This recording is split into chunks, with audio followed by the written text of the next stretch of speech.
Everybody, and welcome to Unlearning Economics.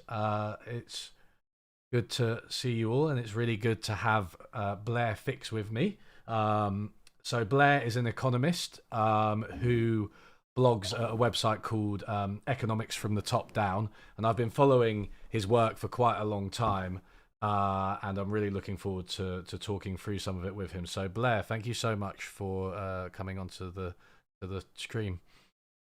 Yeah, my pleasure. Thanks for having me. Um, so So you on your blog, you cover a lot of different things on your blog, but I think it's fair to say that your main research interests lie in inequality, income distribution, and hierarchy. So you've done a lot of work into, what drives these things, which we can talk about. But this has also sort of led you to come face to face with some alternative explanations for income inequality that maybe you're not so keen on. So the two main ones that spring to mind are the neoclassical kind of human capital explanation, and maybe the Marxist approach as well. So I'm sure we'll talk about all of this in due time. But one thing I want to ask you first before we delve into it is like, how do you see your own project, and what kind of schools of thought or traditions do you follow most closely in your work? Great question. So I kind of follow two schools of thought. I mean, my background, my training, I went into grad school thinking really interested in peak oil, and so a lot of my time during grad school, I would say, was spent doing what I would call biophysical economics. So looking at the economy kind of from a physical perspective, especially energy. But along the way, I mean, I've always been interested in inequality and power. And along the way, I discovered this book called Capital as Power by Jonathan Nitzan and Shimshon Bichler. And it really changed my thinking about economics, how I do empirical work and how I kind of situate my ideas. And so kind of in to give it a brief summary, capital as power is kind of critical of both neoclassical economics, which is kind of most heterodox economists dislike neoclassical economics, but they're also very critical of Marxist theory. So they kind of start fresh, focusing on capital, the institution of capital as an institution of power, not things, not capital goods. So I would say that's kind of my where I situate myself, on the fringes, kind of in every way, and critical of a lot of what goes on in mainstream economics for sure. But I also don't accept a lot of the kind of Marxist paradigm either. Mm. I think we tend to share a lot in our outlooks. Actually, it's always nice to attract hate from all angles, not just the Yeah, yeah. neoclassicals and the mainstreamers, but also the Marxists. And yeah, I think so. I mean, let me ask you a little bit about Capital as Power. Now, I know it's not your book. It is a great book, Yeah. and I read it about 10 years ago. I should actually reread it, to be honest, but it was definitely a really refreshing approach, which is something I find about your work as well. It seems very empirical, it seems quite grounded, it doesn't seem too beholden to a lot of what I consider kind of more dogmatic elements that you find in maybe neoclassical economics or Marxism. But what's this central idea of capital as power? Like, what does that actually imply? Many things and few things at the same time. So, in a sense, what I really like about it is that it frees you from, to start with, frees you from kind of the hindrances of 2 centuries of political economic thought. So in neoclassical economics, in both Marxism and neoclassical economics, there's a dualism to capital, right? On the one hand, everybody recognizes that capital, or that these schools think of capital as stuff, factories, machines, or what economists would just call capital goods. And then it's something else. And for the neoclassical economists, it's utility. So capital creates utility. And for Marxists, it's a social relation. It's um,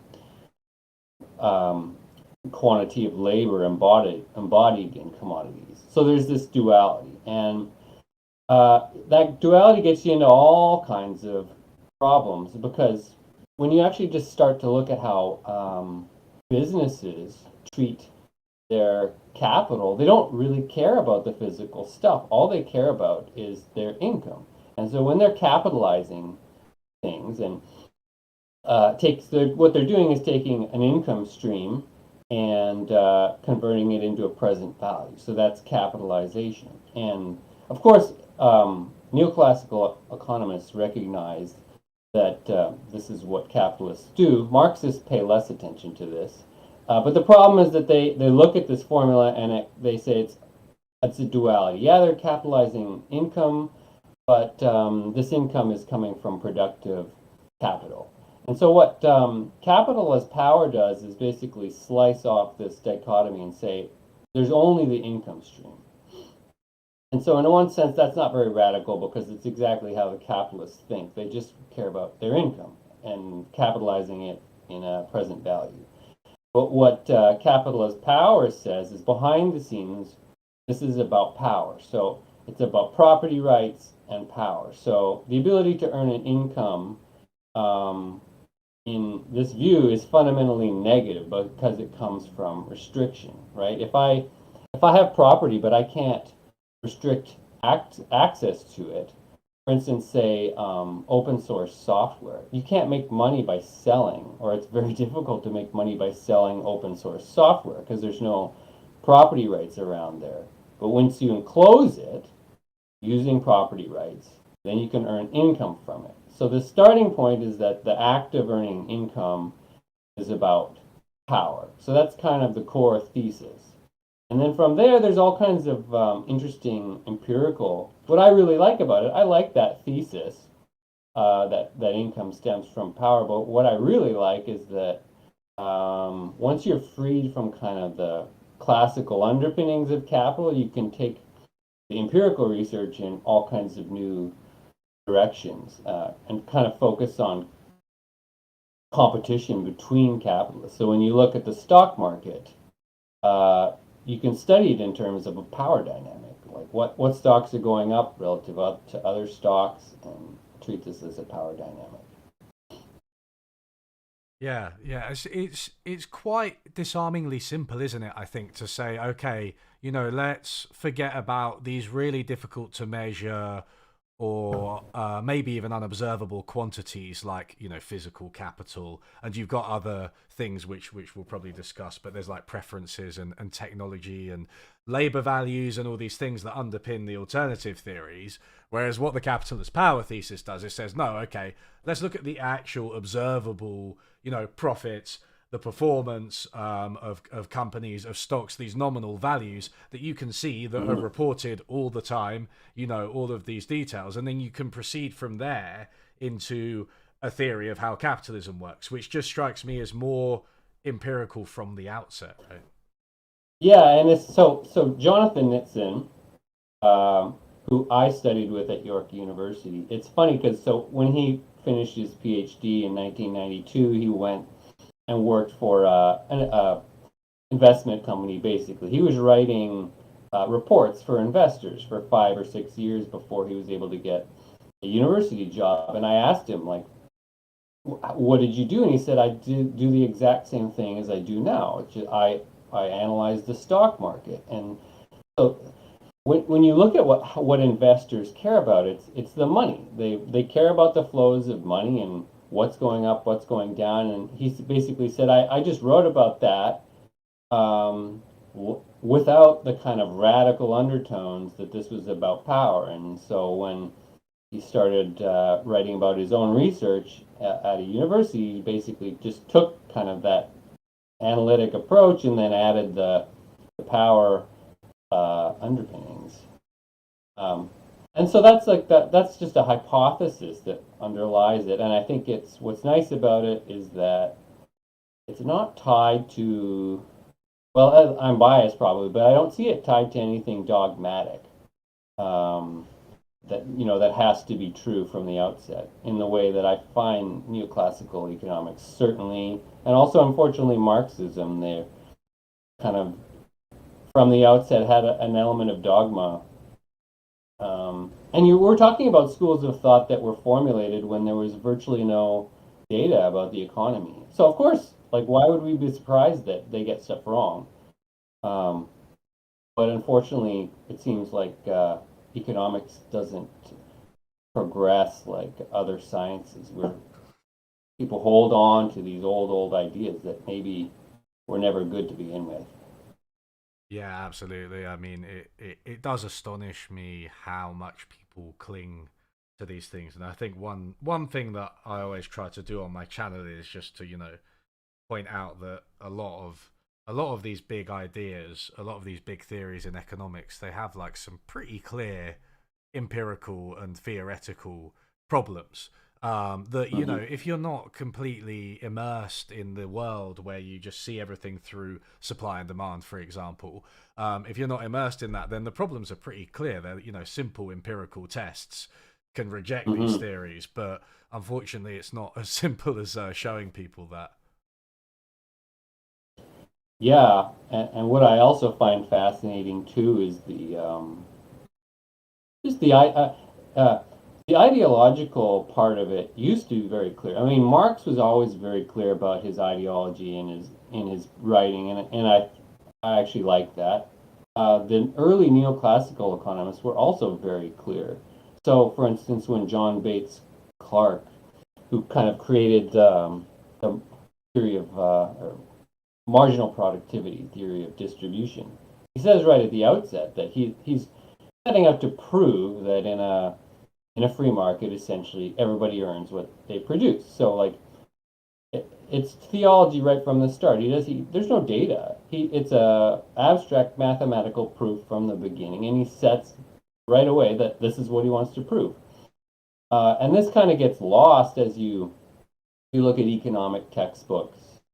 Um, oh, and I should also mention that he has this justification. Why does he need to prove this? Because he says if if this is not true and workers think that they don't earn what they produce, aka what Marx says, then they would have every justification for revolting. And he says, he's clearly conservative. He doesn't want workers to revolt, so he needs to prove that they earn what they produce.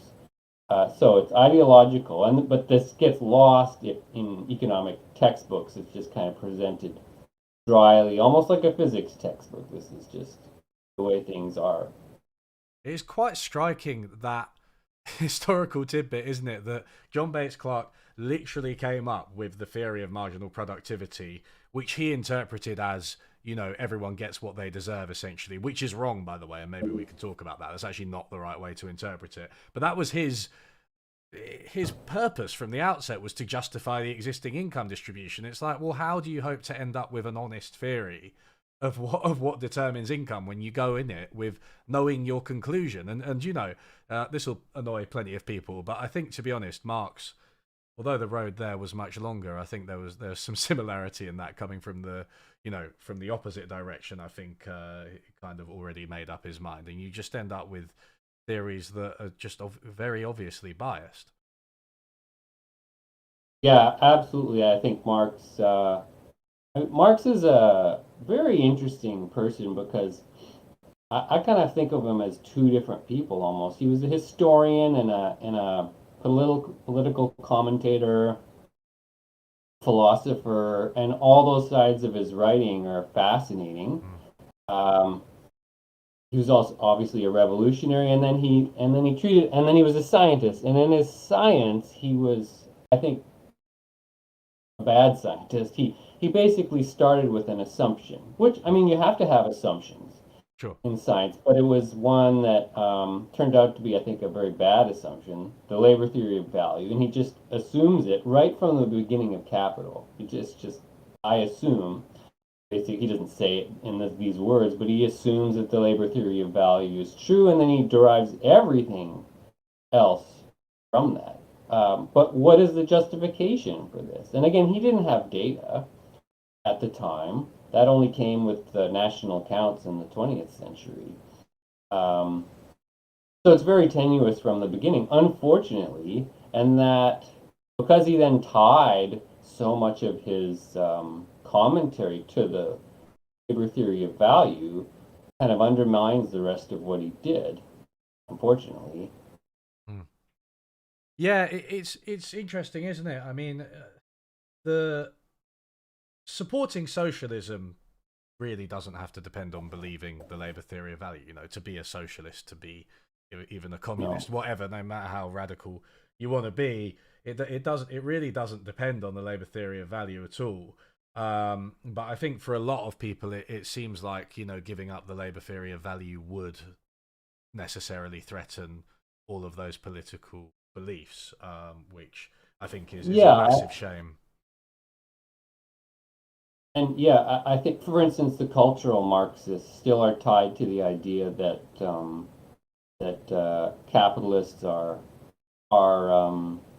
exploiting workers. So I mean, and to me, exploitation is a subjective thing. I have no problem using that language, but Marx said this is objective, and that workers are objectively producing more than they earn, and this is supposed to be a factual statement. And so, kind of this idea in Marxism of exploitation is hinged to this thesis that workers are producing more than they earn. Uh, I think it's the wrong way to go about it. I think exploitation is subjective, like most things that humans do. So we don't need this. We don't need to prove that people are exploited or that they produce more than they earn. I think the idea of production of people producing things is a bad way to do economics because we're a social species and we do everything together. And to talk about individual people producing X is very silly in my mind. Everything is collective. So it's almost impossible, I think, from first principles to talk about an individual, their contribution. Um, Yeah. so I don't like that approach, and I back away from it completely in my own uh, research. So that does raise something which you do speak to in some of your papers. One of your papers in particular, I think you talk a lot about the social nature of production, right? So could you maybe explain that approach in a little bit more depth? So the way I come at things is for understanding income distribution, at least, is to forget about production and look at for me, it's about the institutions that control our activity.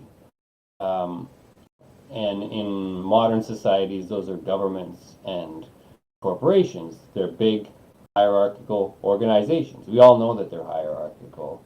And so what I did starting almost a decade ago was try to make sense of income distributions just by looking at hierarchies. So the thing about hierarchy, I mean, we all understand it. That you take orders, you have a boss who gives you orders, and your boss makes more money than you. Well, why is that?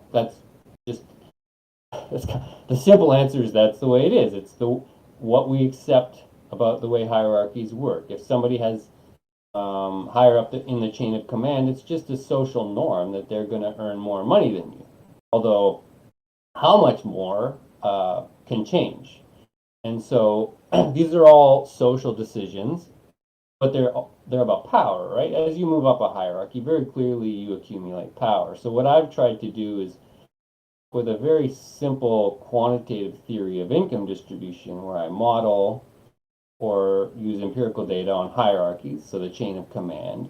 And then I assume that income scales as you move up the chain of command. And from this very simple model, you can explain a lot of things that we see in the real world. For instance, the tail of the top incomes has a power law.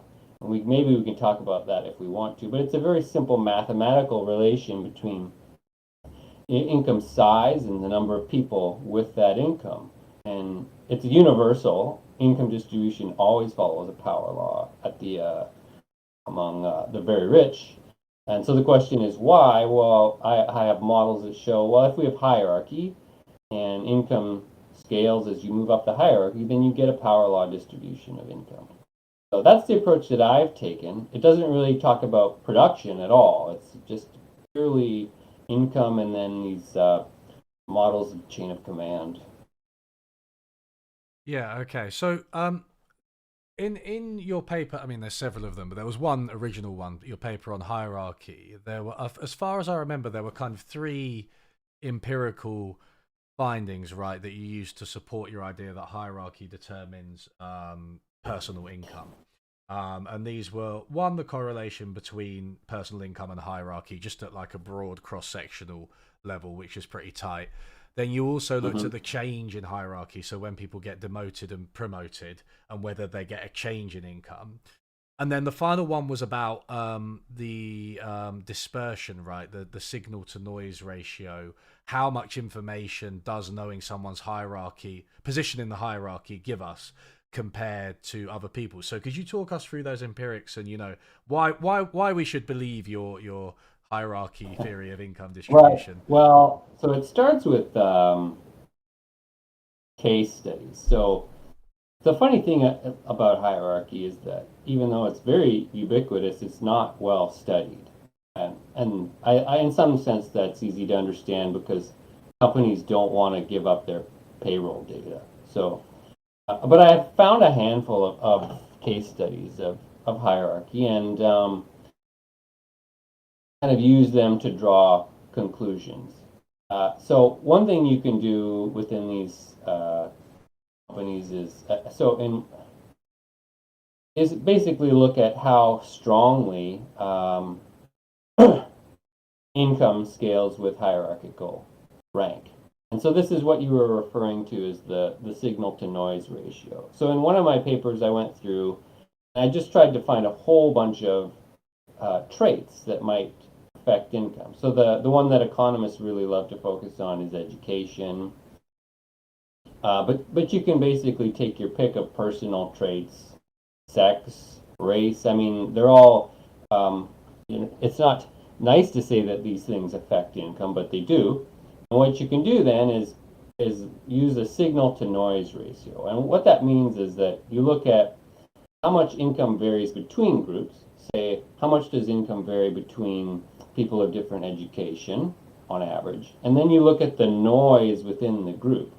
And so this noise usually is very huge. So what economists don't often say when they're talking about human capital theory, for instance, is that these variables explain very little about income.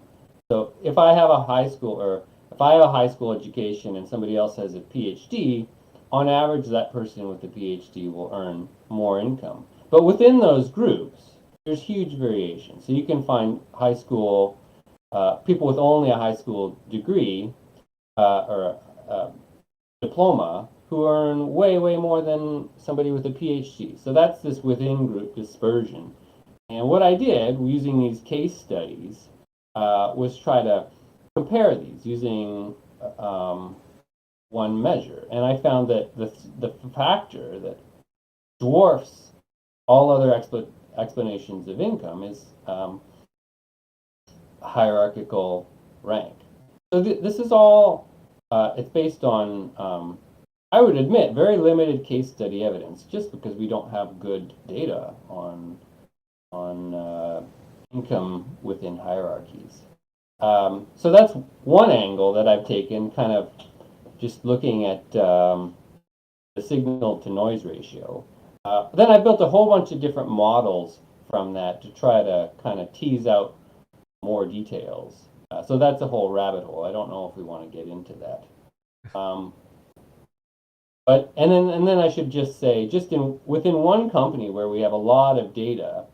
So I wrote a paper called I think it was The Trouble with Human Capital Theory, and I just showed within this one firm where we had data on the chain of command that hierarchical rank, uh, the effective income by hierarchical rank, just totally dwarfs human capital variables.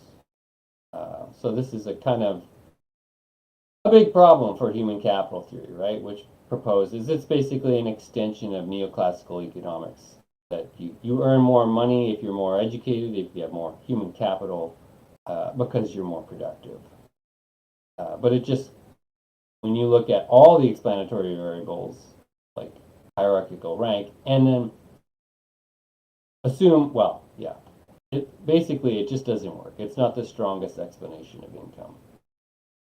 Yeah, okay. So like economists will run a regression of, wages on education, and they'll show that it's statistically significant. Education has some Mm-hmm. predictive power, as does experience, as do, I don't know, certain other measures of skills or ability, whatever Yeah, you want to call human capital.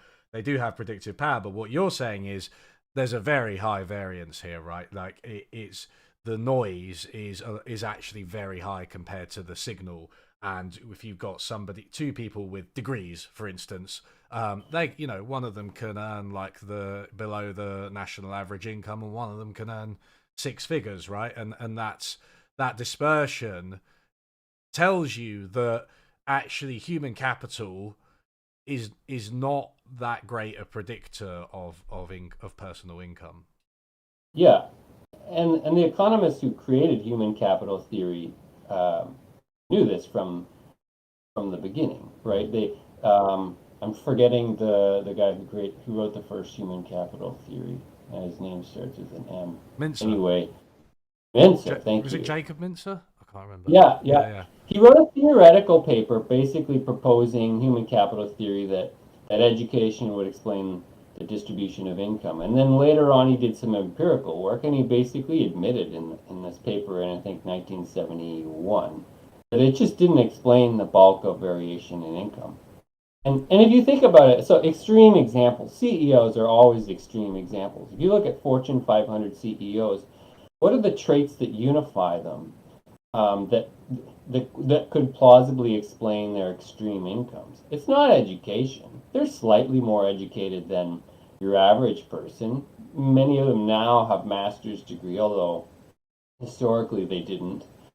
So it's certainly not education. What is it? Well, to me, it's obvious. It's staring you in the face. They're the CEOs of giant corporations. And so there's, even when you look at the relation between the CEO pay ratio, it scales with firm size. So this is actually a very old discovery, but I've kind of tried to revitalize it. So if you look at a CEO that is a CEO of a company with 10 employees, they tend not to earn that much more than the average worker. Whereas a Fortune 500 CEO, where those firms have 100,000 employees often, they're sometimes earning 10,000 times more than the average worker. And you can basically draw a line through this relation. How big is the firm? What's the CEO pay ratio? It's just a straight line.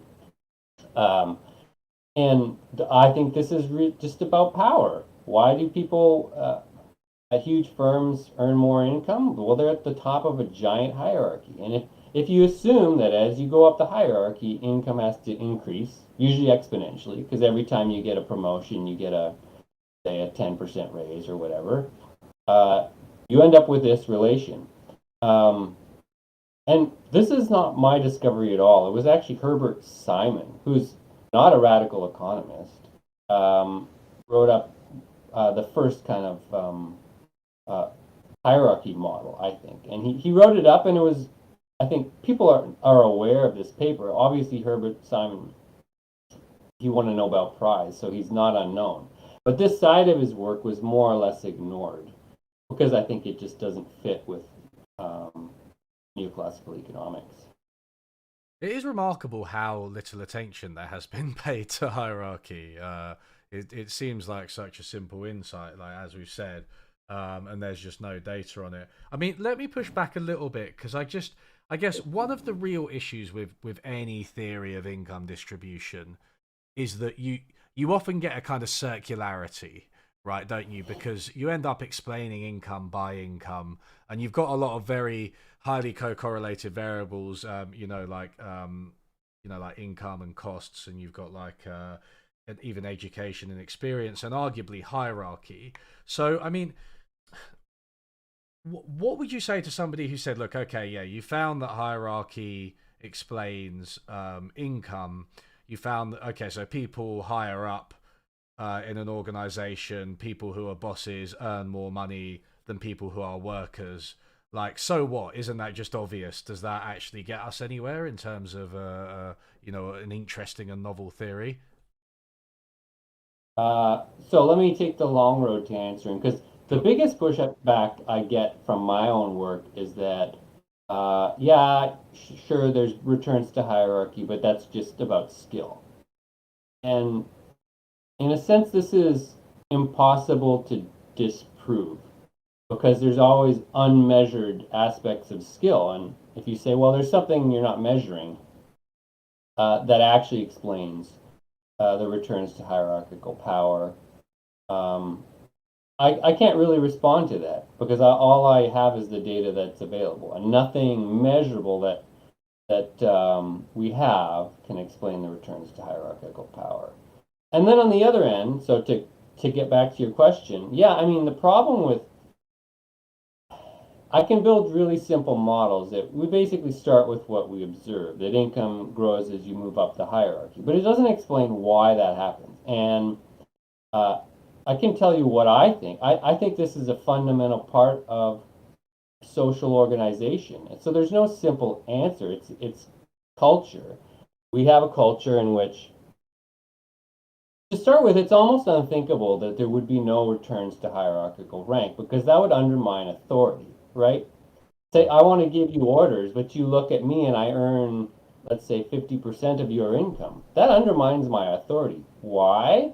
Just because that's the way humans behave. We treat income as a marker of importance.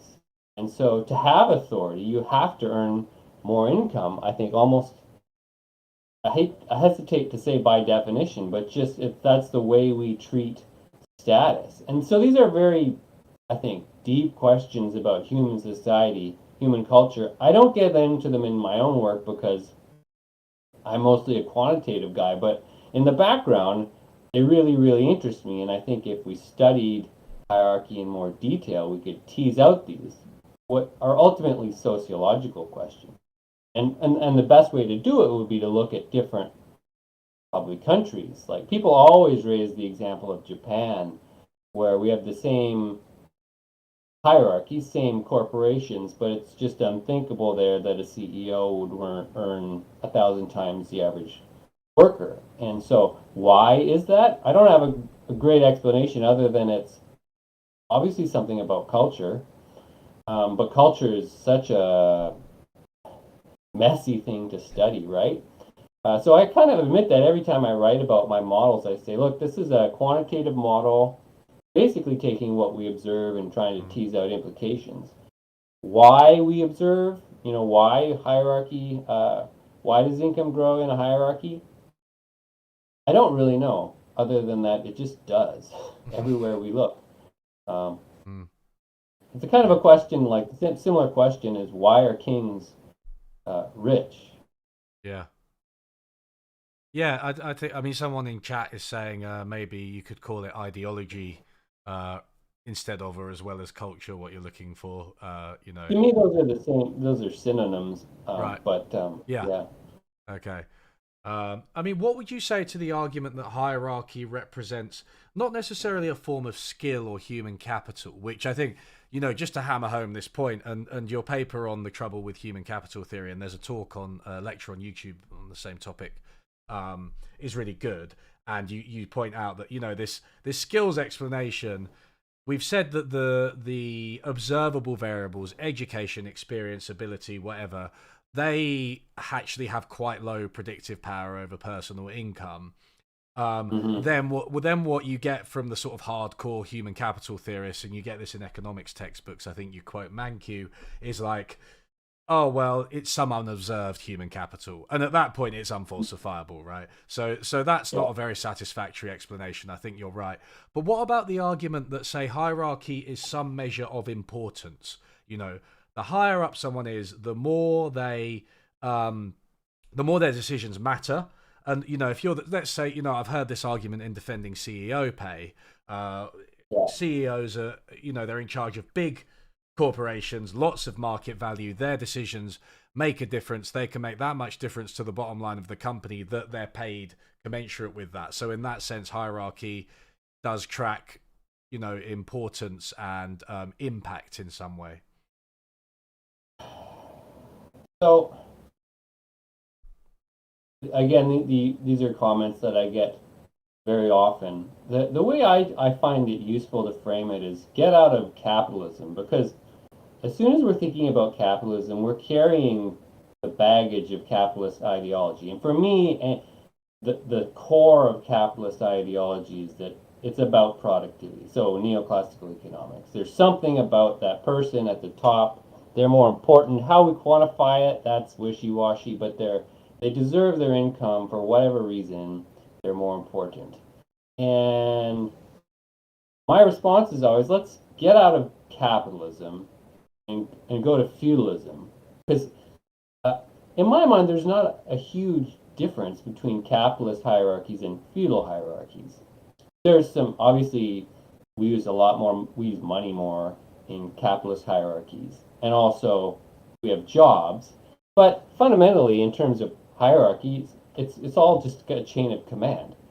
So look at feudal hierarchies and what are the justifications? There's, on the one hand, there's always social justifications for hierarchy. And if you want to say hierarchy exists because we believe those justifications, um, I would agree. So why is a king extremely wealthy? Well, many people think that the king is important, and the king, does X. The king communicates with God. The king, um, runs the country, whatever you want. If people believe that, then in a sense it's true, and not in an objective sense, like, but in an ideological sense. If we believe that someone at the top of a hierarchy has deserves their income and has a right to earn a lot of money, then that's the way it is.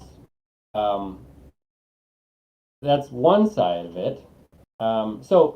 In a sense, like once you kind of go under the hood here, you get into this circular mess of ideas where if people believe something, no matter how untrue it might be, it affects reality, right? So if like neoclassical economics, if I believe that CEOs deserve their income because they're wealthy, it makes it much easier for CEOs to pay themselves more versus if I have a very different ideology. Kind of what is happening now is most people are very skeptical of CEO pay. That makes it, in a sense, more difficult for CEOs to pay themselves a ton of money. But the problem is there's this, uh, I think, very important power dynamic between the bottoms and the tops of firms. And so even if a lot of workers dislike the pay of the CEO, how would they push back against that? Well, unless they're unionized, they're kind of cogs in a wheel, and they're at the bottom of a hierarchy, and it's very different to push back against CEO pay. So, whereas unions kind of unify, it's kind of a inverse hierarchy, right? So you kind of organize everybody at the bottom into a loose hierarchy, right? Unions are kind of a very loose hierarchy, and then you push back against the corporate hierarchy. Mm. So I don't pretend that it's simple, but I think as soon as you accept, to me, the idea that it's about importance, these are all human justifications. And I'm interested in the ideology, but I also want to go beneath it and say, like, look at the only societies where they don't believe in hierarchy at all. They're, hunter-gatherer societies. They're all equal. So to me, there's this everywhere there's hierarchy, there's inequality, and then whenever we don't see hierarchy, there's no inequality. And of course, um, these are just observations. Maybe in principle could be different, but we don't see societies that lack hierarchy that are extremely unequal. Just we Yeah, don't see them. yeah. It's interesting. I do think one of the factors, and like as you've been implying the whole time, it's difficult to test these things. This is, we get out of the realm of just quant stuff into, history and sociology and things, which I guess neither of us are amazingly equipped to discuss. But at the same time, they're important explanations. And I think since the 80s, one of the things that struck me is like people just became more accepting of inequality, didn't they? And shareholders, for example, became more accepting of high CEO pay. A lot of the what you might call cultural or ideological, whatever word you want to use, those safeguards against inequality kind of disappeared. And like you're saying now, you might be seeing them come back. And you see, I mean, there's a paper that I'm remembering. I forget who authored it, but it was about the outrage constraint on CEO pay. Basically, if the CEO does something bad, the company does something bad, or their pay just gets publicly released, everyone gets really angry and their pay ends up getting reduced, right? And what's that? This is exactly what we're talking about, right? Do you have social justification for these inequalities or not? In a way, it's really straightforward, but it's also very difficult to get to the bottom of. And maybe there is no bottom. Maybe it's all just humans do this because humans do this sometimes. Yeah, I mean, in a sense, there's a paper that does look at what determines top income shares. So they're talking about the top 1% share of income, and it's sociological. So they're looking at things like um, unionization rates, tax, like how high are tax rates, upper income tax rates, um, politics of government, and they run through all these things. And it's not surprising, right? Higher unionization rates tend to decrease inequality. Mm. Higher top marginal tax rates tend to decrease inequality. So none of this is surprising. The deeper question that I think nobody really understands is why we have these swings in all these policies, right? Because we created the policies. So why did, for instance, U.S. workers allow abandon unions, basically? And why did we had all these policy changes that kind of started creeping in the late 70s and got going, and in the 80s suddenly greed was good. And like you say, it's a huge cultural shift that I don't think anybody really understands. Um, my kind of the only thing that I continue coming back to is that usually war is extremely unifying. So it's horrible in one sense. So World War II is horrible in so many senses, but when groups fight wars, they tend to unify. There's a common enemy, and then everybody within the society then agrees to get along. And I think after World War II, um, in the in the United States and other English countries, there was this shared sense of commonality, and that lasted 20, 30 years, and then by the 70s, it was kind of back to normal. So that era of low inequality is the outlier, right? And that's something that Piketty makes very clear is that this Yeah. post-war boom in the grand scale of human history, or at least the history that we know, it's an outlier. Extreme inequality seems to be the norm, at least when you go back in Europe coming out of feudalism, like feudal societies, just outrageously unequal. And early capitalist societies, as Marx, described, just outrageously unequal. So we had this period of, I think, low inequality for maybe likely from World War II, and then kind of back to normal. So it's a bit disheartening for me to think that like outrageous inequality is the norm. Um, What? the data kind of suggests that it is. Yeah. I mean, what do you make of policies like, for example? I mean, there's some fairly don't want to say obvious policies, but so, there's policies like higher marginal tax rates, right? For instance, that obviously redistribute directly. What do you make of policies like worker democracy, which try to perhaps change the hierarchies, change what they mean, maybe reduce the level of hierarchy? Maybe that would be one outcome of worker democracy on a Yeah. more permanent basis. I think they're great ideas. If you come at the institution of hierarchy, it's if you look at the chain of command, it's fundamentally despotic, right? It's a top-down chain of command, and it just gravitates to people at the top using their power to enrich themselves. That's kind of the default of hierarchy. And then we have evolved over thousands of years many, and that's kind of how hierarchy started. If you read like Peter Turchin, a historian, if you read his stuff, it like he makes the argument that the first hierarchies were just utterly despotic, like unequal, but the rulers also just treated their underlings like crap, like they could just murder at will or whatever, right? That's kind of the default that I see, and then we've evolved these checks and balances over time. So democracy is a minimal check on government power. It stops kind of kings from going crazy, although in the U.S., government officials don't officially enrich themselves, but they're still kind of run for the benefit of the rich. But we have checks and balances, unions, any kind of bottom up, I think, worker involvement is great. It checks the top down hierarchy. So, about 10 years ago, I got really interested in participatory economics. Michael Albert wrote a book called Ericon, I think is what he calls it, stands for participatory economics.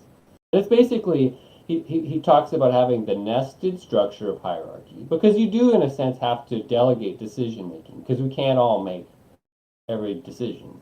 But have that delegation without it leading to despotism, which basically means you need to have bottom up accountability. How that happens, I don't know. I think there's many ways to do that, but I do think it's very important. Uh, but I mean, the simplest is just unions, right? It's not rocket science. Unions are Yeah. what really hold the top brass accountable to workers at the bottom. Mm. Yeah, I mean, I wonder if this. Do you think that poses a challenge to your, from a purely quantitative perspective? Do you think that poses a challenge to your theory of income distribution? Because suppose say you've got like worker democracy and strong unions, but you still have the same hierarchical structure.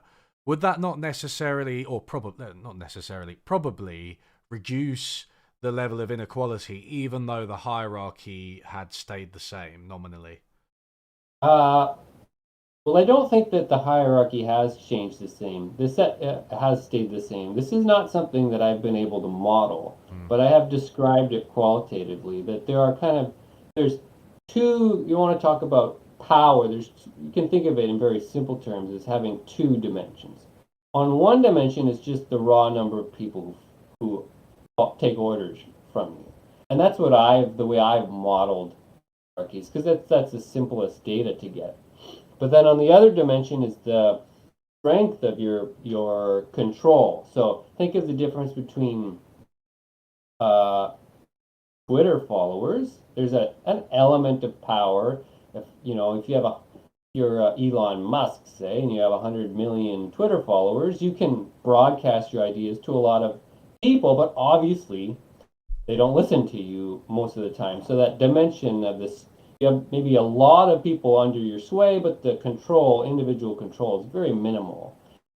Whereas a slave owner may have, most slave owners didn't own many slaves, but they had absolute control over their slaves. So there's this dimension, this second dimension, that I think is very important.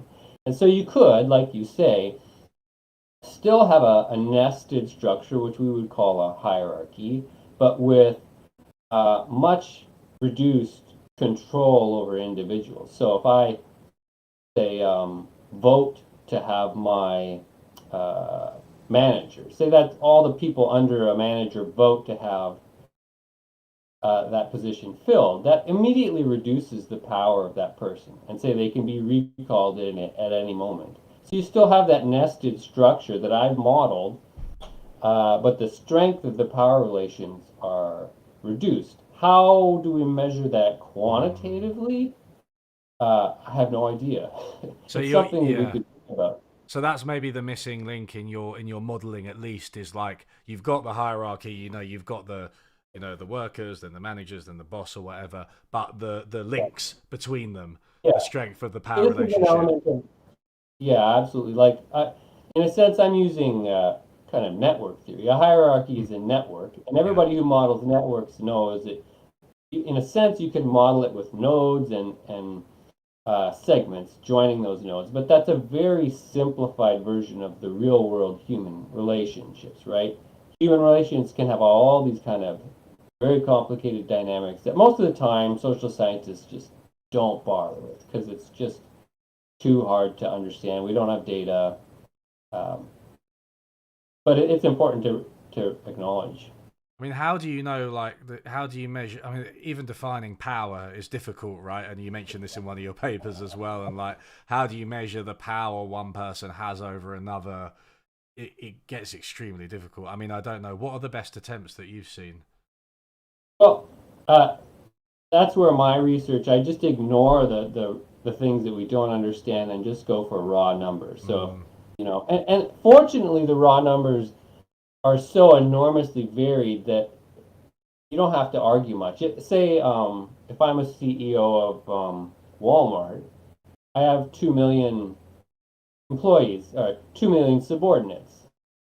Clearly, I'm much, much more powerful than me. I have no subordinates.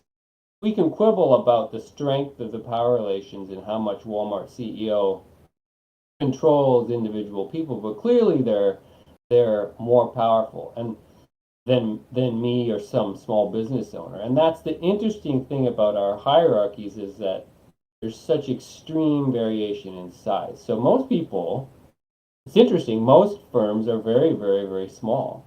Like if you one or two people, and yet amidst this firm landscape, we've got these giant corporations with millions, often of millions of people employed in them. And so, if you want to just simplify things and say power will be, in my definition, the number of subordinates you control, you end up having just huge variation anyway. So I think uh,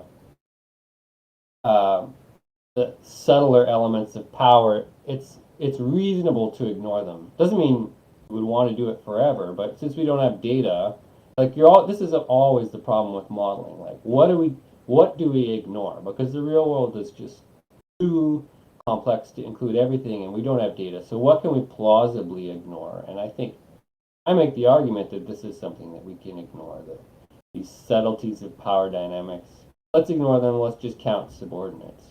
yeah, this goes back to what we were talking about at the beginning, right? Which is like basing your theory on the data we can observe. And it turns out that, yeah, like you said, we know a CEO has much more power than the average worker. So let's use that observable to try and predict income, right? And we get quite a lot of predictive power out of that. Now, we might want to in the future be able to, measure somehow what's the difference between, I don't know, the power of the CEO of Walmart and the power of the CEO of Amazon, for instance, or the power of a CEO of a company where there's a union and the power where there isn't a union, or something like that. But that's not necessary to get a model that has quite a lot of explanatory power. Yeah, I agree, and I think those questions are. I would be fascinated if people started asking them. It would be difficult. I mean, it would involve like giving out questionnaires to different companies Mm. and looking at the different cultures within companies, and then tying that to the pay scale within the hierarchy. I think that would be an absolutely fascinating research project, but it would be a lot of work. You need the funding, you need companies to agree to you collecting this data, and doesn't mean it wouldn't happen, but to date, like economists just are not interested, so it just doesn't occur to them to study hierarchies, with a few exceptions, like literally a handful, 6 or 7 exceptions that I've been able to find. So that's just cultural, like that's Yeah. part of academia. Um, Yeah, it is again completely understudied. Worth repeating that it is just something that there's lots of room for people who are listening to fill these gaps, right? Let me ask you, because people in chat have mentioned this, and it did occur to me. You're talking a lot about inequality and hierarchy in hunter-gatherer societies. What do you make of the work of David Graeber on this topic? Have you read The Dawn of Everything? Do you know I what's have over the not top? read it. It's on my Okay, reading list. yeah, So I can tell you that I've read several reviews of it, and I am very familiar with David Graeber's work. So in a sense, I think it's the argument is trivially true, and also a bit uninteresting. So the way I understand the thesis is that they're kind of critiquing a very well, I hesitate to say a straw man argument, but this stages of human evolution, starting with hunter gatherers, going to agrarian society, and then along the way, modern capitalism, or whatever you want to call it. yeah. No serious social scientist that I'm aware of treats this as a natural progression. It happened to be kind of on the whole what happened in human history, but that's just kind of what happened. No serious social scientist says this has to be this way and every society must go through this progression. I don't think anybody believes that. And so I think in a sense that the the Davids book is arguing against a straw man. That said, I think it's very important to understand that there's, when you look at individual societies, they go in all sorts of different directions, and so you can find variation in the way that hunter gatherers organize. For me, the most important thing is actually energy consumption. So you'll find people say, look, there's these hunter gatherers who are very hierarchical. Happen in, for instance, in Western Canada is the classic example. These societies that lived along the banks of the Fraser River Valley, and they harvested massive quantities of fish, and they were extremely hierarchical. Um, you can call them hunter gatherers, but to me, what matters is the concentration of the energy source. To me, as soon as societies start to really harvest concentrated energy in larger quantities, we get hierarchy. So whether you call it hunter gatherer, whether you call that agriculture, I don't care. But what seems to be universal is that as societies start to, and this is the other aspect of my research, the biophysical aspect, is that as soon as societies start to harvest significantly more energy than um, kind of in the background of deep human history, like what our primate cousins would just basically low level, like satisfying your hunger, basically. As soon as we consume more energy than that, we tend to slowly build up hierarchy. And yeah, there's no law that says that has to happen, but that's the tendency. So the language that we use, like hunter gatherer, these kind of modes of human society, I care less about that. For me, I'm a quantitative guy, so I think if you focused on energy, you would see very clear differences between these um, quote unquote hunter gatherer societies with extreme inequality that are usually centered on concentrated uh, energy sources versus the ones with no hierarchy at all, which are usually just foraging for dispersed uh, food. But anyway, this is a whole rabbit hole. Yeah. But to kind of wrap things up, I understand. I like what David Graeber uh, usually rails against is kind of rigid laws of human development, and I don't think very many social scientists actually believe that.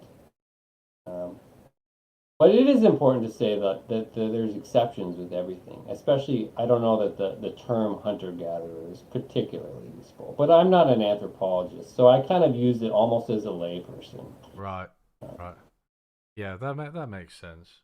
Um, I mean, in terms of, let me just ask you a little bit more about the energy aspect of what you do, because how when you say energy, my immediate thought is the environment and climate change, right? So I was just wondering, how does this insight about energy and hierarchy, how does that relate to like our relationship with the environment and modern conversations about climate change and so on? Well, it doesn't bode well for us. So let me back up and say, like, so this is an empirical relation. This is something I discovered about 10 years ago. I was actually studying firm size in modern societies, and I discovered that there's this very tight correlation over time, also over space between countries, between their firm size, average firm size, and the amount of energy they consume. Uh, so this is just an empirical relation. And I basically looked at that and said, okay, I think this is about hierarchy. If firms are getting bigger, governments get bigger too. This is basically people are organizing in larger and larger hierarchies as they consume energy. Um, Now, the question about why that is more or less unanswered. There's kind of two ways you can say is that one, hierarchy is necessary for consuming more energy, or two, hierarchy just drives energy consumption. So you could think of hierarchies as just kind of sucking up energy and often just wasting it. But anyway, that's an aside. Um, for me, the big picture, like for the future, climate change, environmental, it basically means that we can't have more of the same. And I think most environmentalists accept that. Like, we're not going to have a future of continued exponential growth, of continued urbanization, continued centralization of power, and have a sustainable society. So I think most environmentalists just implicitly accept that. Um, but if you just kind of look at this empirical trend, if we're going to reduce our energy consumption, which I think we have to do, I'm not an efficiency guy. I don't believe in this idea that efficiency will get us out of the mess we're in. So I think will we have to reduce our energy consumption, whether that's voluntarily or it's just forced. So when that happens, we're going to have in very simple terms, a reversal of what we've seen so far. So people working in smaller organizations and probably living in smaller cities and towns. But this is a guess. It's always risky to take some historical trend and then make a prediction with it in the future, right? Uh, Yeah, so I mean, yeah, I guess the question is whether, I mean, not that we'd want to preserve hierarchy as such. We've just discussed ways of bringing it down, but just from a purely scientific or predictive perspective, could we reduce our energy usage while having the same hierarchical structures? Now, you've said historically there's a relationship between the two, but I think if I'm interpreting you correctly, what you just said at the end was, okay, that doesn't guarantee that correlation is always going to hold no matter the form of human society, right? And I guess that's I kind of think what Graeber and Wengrow talk about, right? Like the changeability of human society. Yeah, so it depends how the extreme of the change that you're willing to go to. Because I'm talking about like the scale all the way from subsistence to an American. And this is like 100-fold increase in energy consumption. So if, for instance, Americans were to have their energy consumption, well, I wouldn't make any predictions because that's just kind of a wash in the noise in this trend that I see in the data. But if they were to cut their energy consumption by 50, then I would say you're going to have a completely different society, right? There's just no evidence that at subsistence levels of living that we have hierarchy at all. It just doesn't exist. I think for very simple reasons, like you can't support it. If everybody's gathering food, 99% of people are gathering food, there's nobody left to be an elite, right? In some sense, this is a very old argument. That you have to have surplus um, to have an elite class. Now, this concept of surplus is a very slippery slope. But you have to produce a lot of resources to have a class of people who Yeah. are not directly involved in that resource harvesting, so they can do other things, right? So, for instance, what portion of the population in the United States is directly involved in harvesting energy, fossil fuels, basically? It's about 1%. And the percentage of people who are directly involved in agriculture, I think, is about 4 or 5%. Whereas historically, in before fossil fuels, 80, 90% of the population were involved in agriculture. So what this energy does is frees up everybody else to do other things.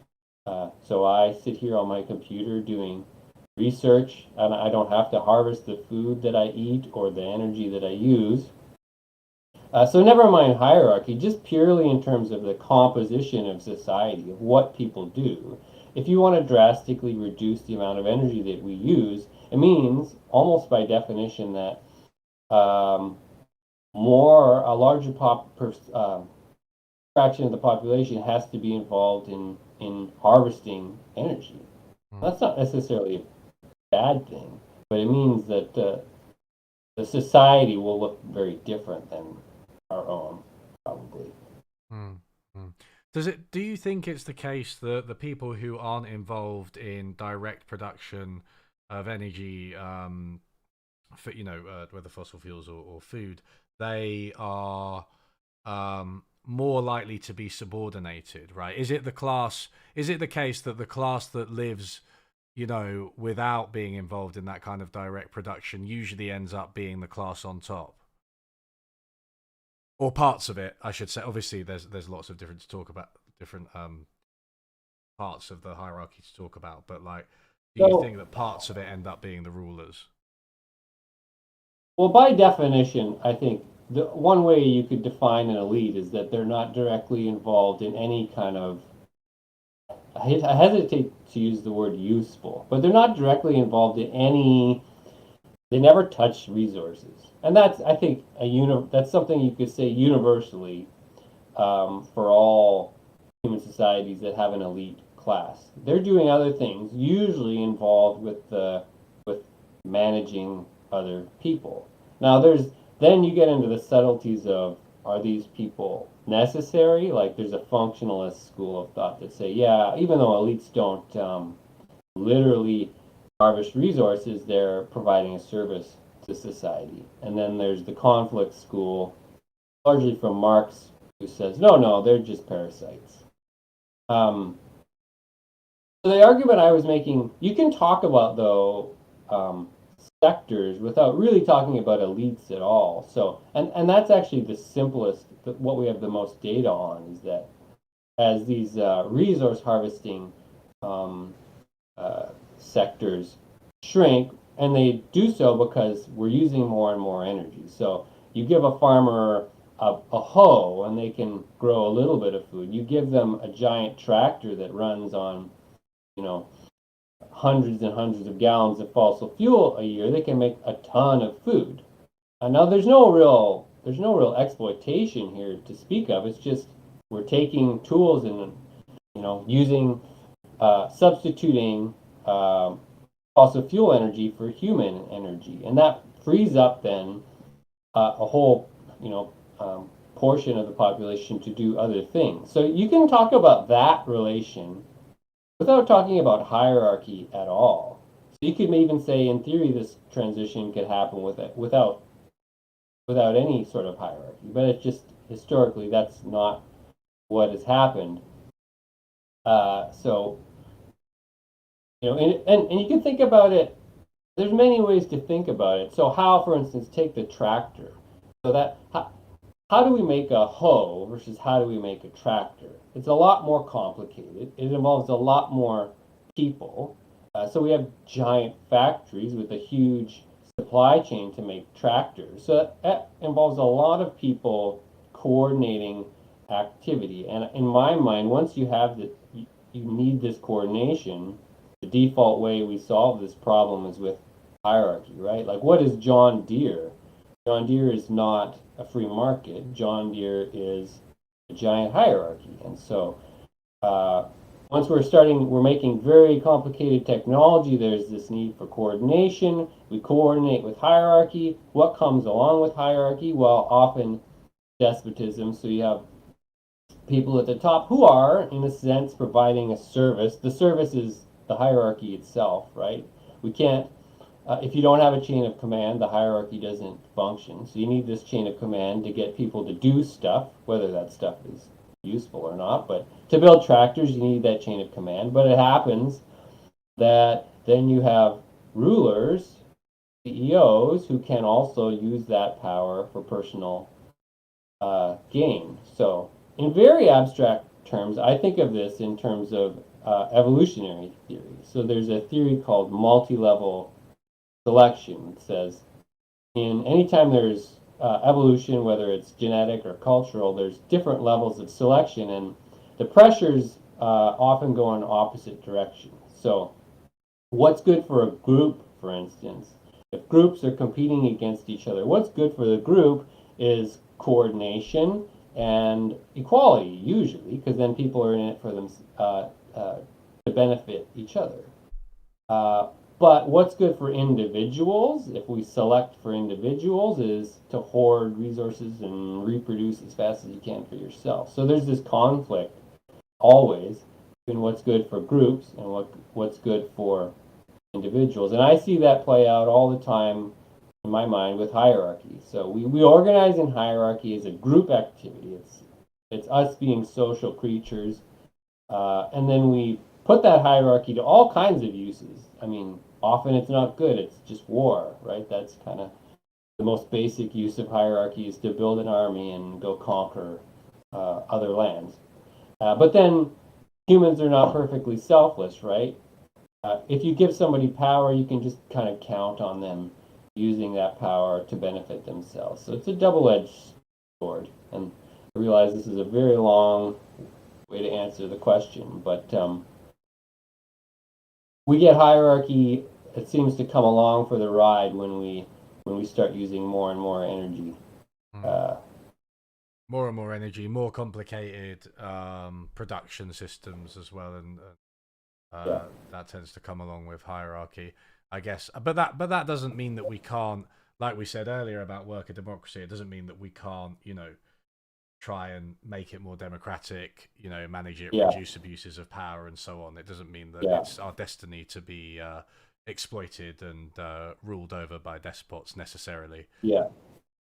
Yeah, and it's important to acknowledge, like, just in strict mathematical terms, when I say there's a trend, I mean that there's a noisy trend. Like, here's some scatter plots. I can draw a line through it, and in statistical terms, it's a significant correlation, but it still leaves a lot of scatter unexplained, and that's true with hierarchy. That's true with with energy and firm size. So there's a lot of scatter that's unexplained, which we should not ignore at all. Like, we're not talking about natural laws or anything. Okay, speaking of natural laws, let's talk a little bit more about Marx, because I recently made a video about theories of value, and I criticized the labor theory of value quite extensively in it.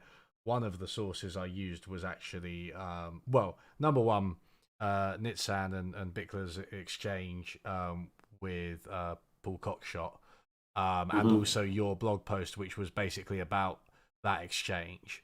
Mm-hmm. So the basic idea behind, I mean, there's very many different ways to try and prove, inverted commas, the labor theory of value. The one you take aim at in this blog post was by Paul Cockshott, who basically produced a graph showing that labor values seem to correlate quite heavily with prices. So the amount of labor, or socially necessary labor, put into a product in a particular industry does actually tend to predict prices, which would be quite a strong version of the labor theory of value. So he shows this using, industry level, sector level data, what is the problem with this? Well, in a very general sense, the problem is we can get into the specifics, but it's just completely, in my mind, completely unsurprising. And so the backdrop that you have to realize is that we're talking about sectors. For whatever reason, economists have devised sectors that have very different sizes in terms of the number of people that are involved. So the mining sector is very small. In the US, about 1% of the population. We have other sectors like retail that has millions, tens of millions of people working in it. So if you say, I have these sectors where some have 10 million, 100 million workers, others have a few 100,000 workers, and I say to you, look, the number of workers in that sector correlates quite tightly with the value added. My initial reaction was like, yeah, this is just completely uninteresting. What does this have to do with the labor theory of value? And that's the kind of the core problem is that I expect this correlation. It would be astonishing if it didn't. If you could see a sector with 100 million workers and for them to have the same value added for the whole sector as a tiny, tiny sector, it would be completely astonishing. This does, to me, says nothing about the labor theory of value. But this, anyway, opened up a whole can of worms between Nitzan and Cockshott, kind of delving into the problems with this. But I should say this is kind of where the labor theory of value has been beaten back to, right? Marx started by assuming that there was this commodity level. So if I pick a commodity, the embodied labor is supposed to explain its price. Immediately he says, okay, but there's market fluctuation. So he immediately adds this caveat. But anyway, let's ignore that. It's supposed to be at the level of individual commodities, but Marxists have, to my knowledge, just completely given up testing it that way. And so Cockshott looks at the sector level and finds a very tight correlation between labor time and value added and says, look, this is evidence for the labor theory of value. But I think that's wrong. I think this correlation is just completely uninteresting, but worth explaining. Maybe we can get into that. Yeah, I mean these high level correlations. Essentially all you're doing is saying that some sectors are bigger than other sectors, and the sectors that are bigger are going to have more value added and also more Right. laborers, more labor. And you However could you do the measure same labor. thing. Yeah, you could do the same thing with countries. Like I could take Bermuda and say, look at the GDP of Bermuda, that's value added, and compare it to the United States, which is going to be billions of, well, not billions, millions of times larger. Well, the US is a huge country and Bermuda is a tiny country. I guarantee you, I could find the same correlation. If I correlated population size with GDP, I would find a very tight correlation. Again, this is always on a log scale too. So if people Hmm. are mathematically kind of sophisticated, you got to know that when we're talking about log scales, like what looks like a tight correlation, if you get rid of the log scales, it's actually just like all over the place. But Hmm. aside. Yeah, yeah. So I mean, do you want to talk us through? So I mean, the way I see it, right? This is I mean, it's a whole. I don't know. You could throw a whole bunch of different names at this, like a bunch of different fallacies, right? I call it the ecological fallacy, where you're going from like a very highly aggregated correlation down to a statement that's much more at the individual level, which you can't do. You could just say it's correlation isn't causation. You could call it emitted variable bias. I don't know. There's probably some other things you could call it. But one thing you do is, you develop again, I guess in line with a lot of what you do, a fairly simple heuristic which you use to explain this correlation, which you call the egalitarian heuristic, which I thought was really interesting. Yeah. So to kind of explain what I did here. So assume that we've got these sectors of vastly different size in terms of the number of people employed in them. And then we know exactly how value added, excuse me, is defined, right? It's basically wages times the number of people plus capitalist income. So this is an accounting identity.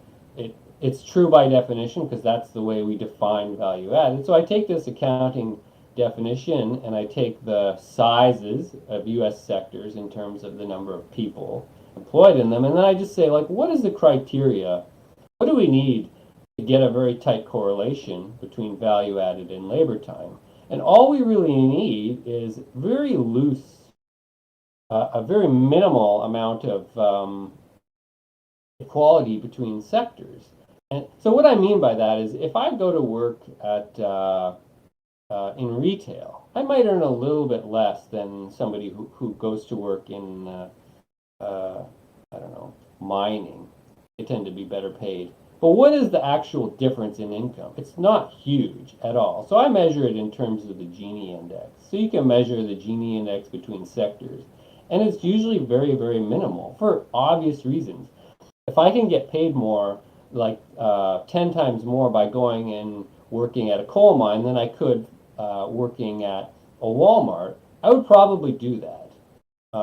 But if it's like 25% more, I'd have to move across the country. I wouldn't want to do it. So, for very simple reasons, like the fact that humans want to earn the same as their peers, we tend not to see these massive pay differences between sectors. That's just, to me, not very interesting. We're a fairly egalitarian species, and if there were, these massive, sometimes with new sectors, you see very large pay differences, but they kind of equal out very quickly as people flock, right, to It's earn worth more saying as income. well. This is distinct. You're talking about between sectors, right? So this is distinct from the like within sector variation that we were discussing Yes, earlier, which yeah, we do that's see. very important because we're talking about large, large sectors where it's very easy to make an individual person may not want to switch careers, but en masse, people will be willing if there's a large pay raise to be had. Anyway, backing up, I just basically said let's assume that there's not very much inequality between sectors. If you assume that, then out the other end you get this correlation between value added and labor time in sectors. And then I reversed things and said, okay, um, let's just use random numbers and then look at what happens when we don't have a significant correlation between labor time and value added. How can that happen? Well, you need massive inequality between sectors. So in the end, what I basically said is, look, we don't need a labor theory of value.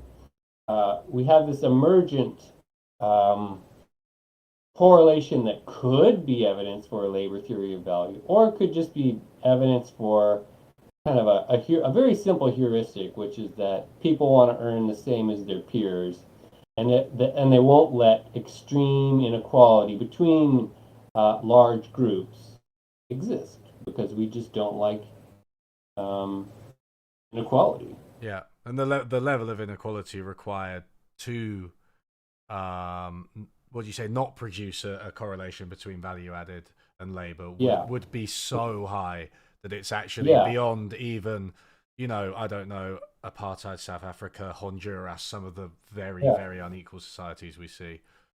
And again, you have to remember the mathematics involved because we're talking about sectors of enormously different sizes. So 10 times, 100 times larger in terms of the number of people involved. And so if you want to remove a correlation between value added and labor time, you then have to have enormous variation in per capita income between these sectors. So it would be one thing if the evidence for sector labor time were for sectors that were very, very close to the same size, same number of people employed. That would actually be quite interesting. It would be a very subtle relation. That would be harder to explain, but that's not the way the evidence works. We're talking about data on sectors that are just enormous variation in size. I mean, Uh, is there enough data on sectors that are similar size to try and make that inference, or is it just a case of small sample size, lack of data? No, that's the problem is that this tight correlation, if you start to zoom into sectors that are fairly similar in size, the noise just starts to dwarf, to drown out the signal. So that's the problem, is you need this large sector variation to have the pattern to begin with. Um, so sectoral variation actually is a surprisingly neat segue to a basically completely different topic. But I really want to talk to you about inflation because I think this is one of your most widely shared blog posts, isn't it? About the truth about inflation.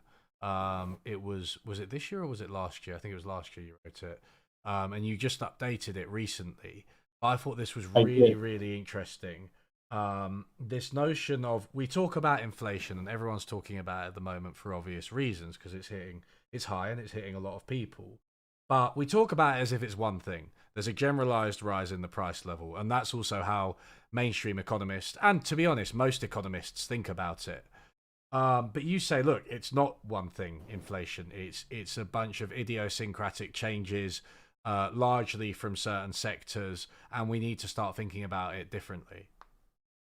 Yeah. Sorry to do this though, but I do need to just take a bathroom break before I answer this question, if you Okay, don't mind. that's absolutely fine.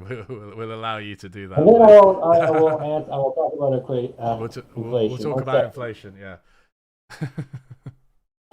um, let me just chat. If you haven't read Mao, Trotsky, and Lenin, I definitely recommend it to add more to this conversation. I mean, I've read. I think the only one of those that I haven't really read is Trotsky. Um, I read some Mao. I don't understand. I don't know. Were they particularly good on the scientific predictions of the labor theory of value? I feel like they weren't. Or are you talking about hierarchy? I mean, Lenin in the State and Revolution seems quite. Yeah, I don't know. Kind of pro hierarchy, right? I don't know. This is what it is. Lenin lost me at some point during the Russian Revolution. Um, while I agree, it's worth reading them. Oh, sorry, that's a reply. Um, Wait, is this the gentleman that wrote the all inflation is differential essay? Yes, Ignos, it is. It is Blair Fix. Yeah, I think so. Anyway, um, T Rex. How large would the disparity have to be in more concrete terms? Since the difference in wages does seem to be what I would consider large. Okay, I'm sorry, T Rex. I have no context for that comment. So I think I feel like it was at a very specific point in the conversation, and not sure. Yeah. Um, okay.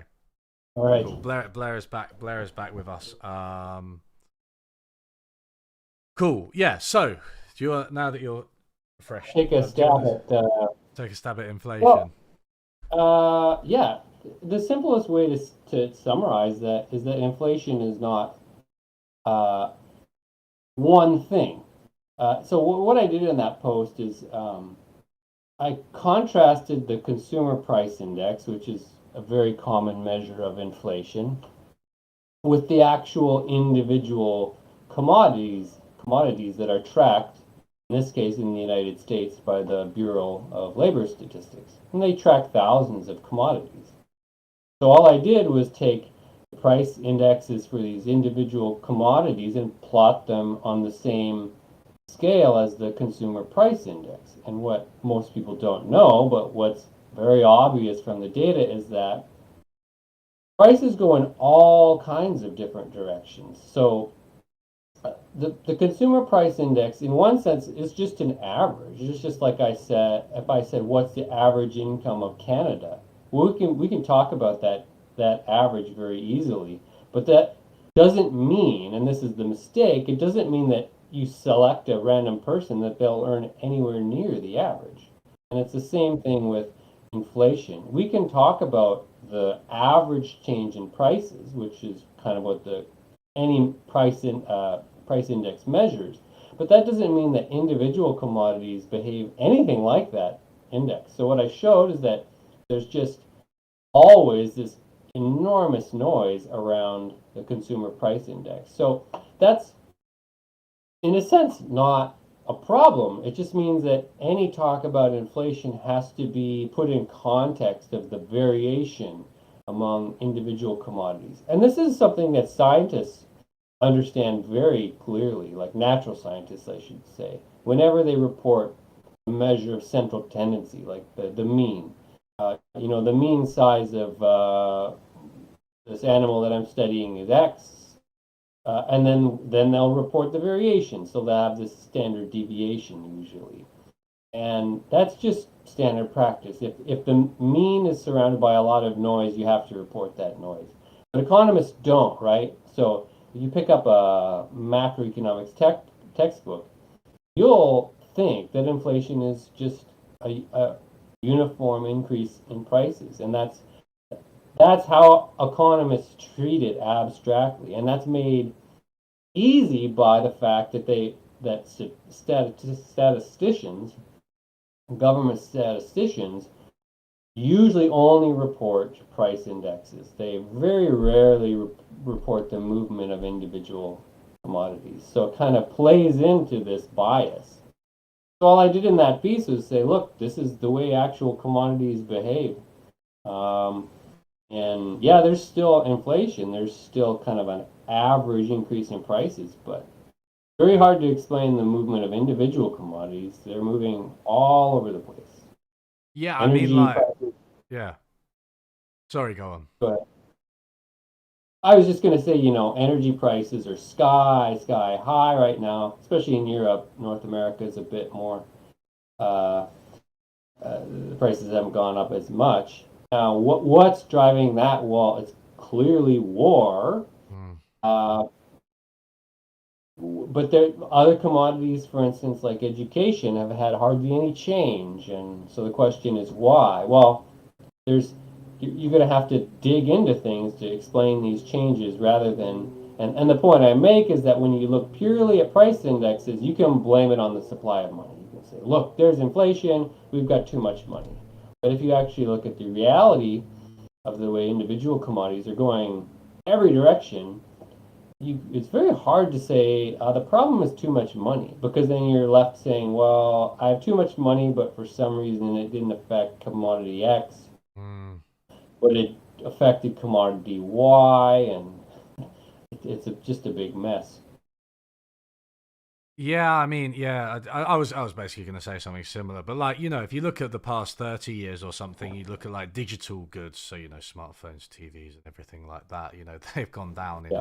in price massively, and if you adjust for quality, they've gone down even more, like precipitously, as in like I think in the UK data that I've looked at up till I think from 1990 to 2019, audiovisual equipment, the category, literally declined by 94%.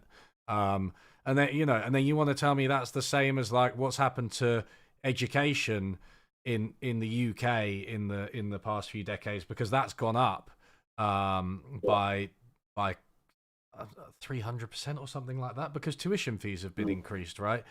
Which was actually a Mm-hmm. political decision. So I mean, it just speaks to this I don't know, this aggregated view of inflation. It's very not helpful, I find. Mm-hmm. And like you said, it's okay to report the average number, but ultimately there's different things going on in different sectors, and this also says something about how we respond to an increase in inflation too, right? I mean, do you have Mm-hmm. any ideas about that? Because obviously that's the thing that's on everyone's minds, like what can we do to reduce inflation if inflation is not one thing and is the way you say it is? Well, I don't think interest rates help. I'm going to write about that in the future. There's very little Good. evidence that interest rates actually reduce inflation. It just seems to be a reaction to it. And then eventually inflation comes down, but there's no correlation between increasing interest rates, decrease in inflation. But backing up to kind of how we understand inflation, like the dominant discourse is that it's from pumping too much money into the economy. And then the alternate, the explanation that I kind of use comes from Capital as Power, Nixon and Bickler, is that it's a business strategy. So you can make money, you can make profits two different ways in broad terms. You can sell more stuff, or you can raise your prices. And businesses often will try to do both, but for social reasons, they typically don't raise prices. Uh, it's not socially acceptable to uh, hike prices, enormously. That tends to be frowned upon. So usually what happens is that there's these swings between strategies. So there'll be periods of growth where businesses are all trying to sell more stuff, and Nitson and Bickler call this breadth.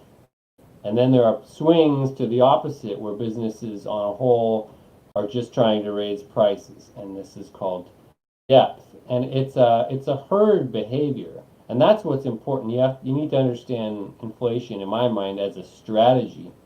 It's not always the way businesses behave, but it's a herd strategy so that once it takes hold, it's kind of like a stampede of animals. Once the herd starts to stampede, every animal has to do it, or they're going to get trampled.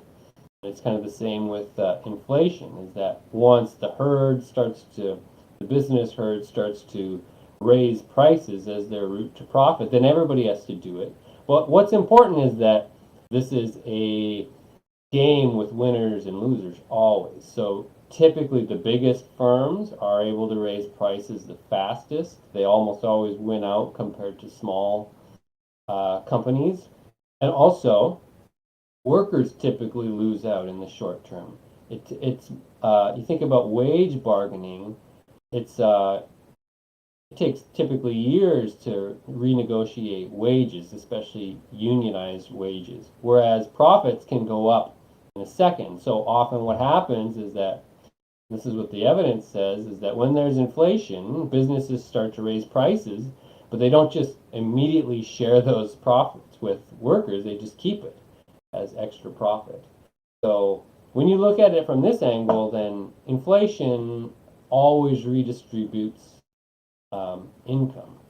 So it's not purely monetary at all. It's a competition between firms, between workers and business owners.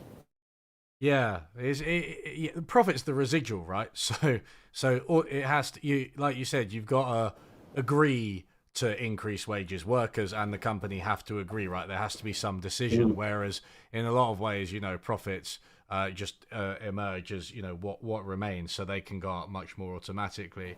I mean, it's interesting you talk about the greedflation or whatever you want to call it, because it's something that really frustrates me about a lot of the discourse, because I for my sins follow a lot of mainstream economists and talk to them, and there's a real dismissal of this idea, this theory of inflation. Now, of course, what neither of us are saying and nobody is saying is that greed, inverted commas, is the sole cause of inflation, always and everywhere. What we are saying is that in an inflationary environment where there's monopoly power, it may well be that businesses are able to take advantage of that and, exacerbate the inflation problem and raise the prices of certain things more than they should, which seems to me to be a really straightforward argument that you would have to do a lot of weird mental contortions to think isn't possible. But yeah, I mean, to what extent do you think the let's call it the greed theory of inflation does explain current inflation, and to what extent do you think it's other factors like supply chain disruptions and things like that? I don't know of a good way to disaggregate those types of things. There was a recent report in Canada by Jim Stanford, who's a labor economist, and he argued that, I think his argument was that about 50% of Canada's consumer price index inflation was just caused by increased profits in a few sectors. So he did the math on that. It's hard to say, but I personally find it hard to differentiate. Like, we're talking about a strategy where we have a herd behavior where everybody starts to raise prices, which means clearly input costs go up. But what's also extremely clear is that you can't purely explain inflation just in terms of everybody's input costs because for some reason, uh, sales are growing faster than input costs. That's the only way you can have increased profits. So what happens, I think basically what you said, as soon as there's this inflationary environment, everybody has to raise prices, but they don't purely just pass on the costs. And that's the kind of argument for the supply chain problems is, yeah, maybe there's some supply chain uh, issues caused by lockdowns, coming out of COVID. I would agree with that. But businesses are not just purely passing along their costs. That's also extremely clear. So, um, to what extent is inflation being driven by um, increasing profits? I don't know. I haven't tried to do math, but all I can say is that it's an important part of inflation, and it's not new.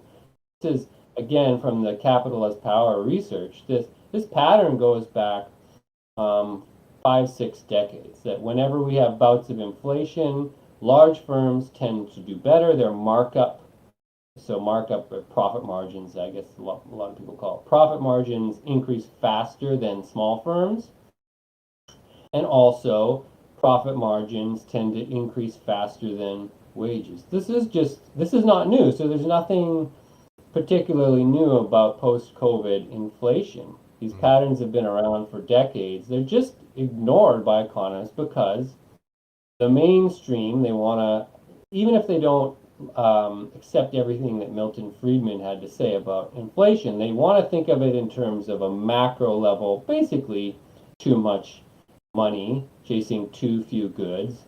And so we have this uniform rise, and everything starts from that macro level where we simplify everything to a price index. And then you can ignore basically all this competition between groups that goes on always with inflation.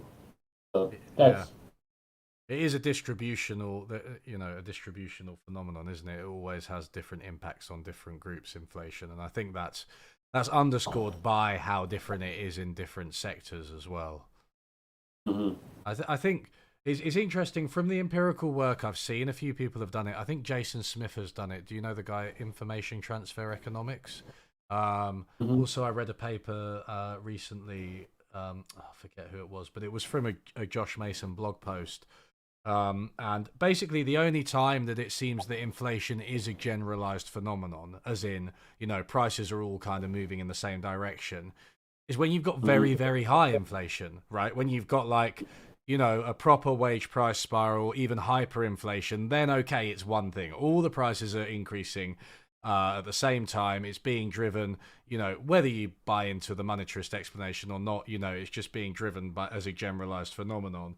But Mhm. outside of those episodes, it's really idiosyncratic, and there's so many differences between sectors and between income classes as well, and how they experience inflation. I just think we need a much more disaggregated view. I think you could say the same thing about just economics in general. I think that in most of the 20th century, uh, economists just really latched on to aggregate averages, and to the detriment. I mean, when it comes to inflation, that means you're ignoring the differences between commodities, the differences between sectors. When it comes to economic growth, it means you're ignoring income inequality.